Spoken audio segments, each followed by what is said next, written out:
Agro વાળાને દેવાના છે, ટ્રેક્ટર વાળાને દેવાના છે, મજૂરને દેવાના છે.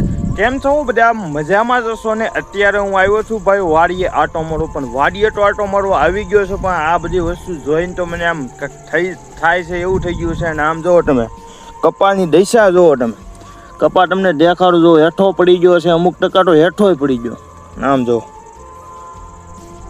આ બધું કપા છે ને ભાઈ ઉગી ગયો છે. તો આમાં કોટરા દેખાતા છે તમને, જો જ્યાં જો અહીંયા તમે જો આની તો જો હજી આ વરસાદ નહીં રહે ને તો હજી આ કપાય આ એટલો છે એ હાથમાં નહીં આવે. જો બધાય ડાબકા જેટલા છે ને બધાય ભાઈ ઉગી ગયા છે. જ્યાં જો અહીંયા નકરું છે ઉગી ગયું બધું. જો આ સાઈડ તમને લઈને જાઓ, કપાની પણ કેટલી નુકસાની છે એ તો જો તમે અહીંયા જો તમે આ સાઈડ લઈને દેખાડું જો. અને જે ઝીંડવા બધાય પાકી ગયા ને બધાય ઉગી ગયા. જો વરસાદ તો આ માવ થાય તો આવો દઈ નાખ્યું છે બધી ખેરોની તો આવો આમ જોવો તમે.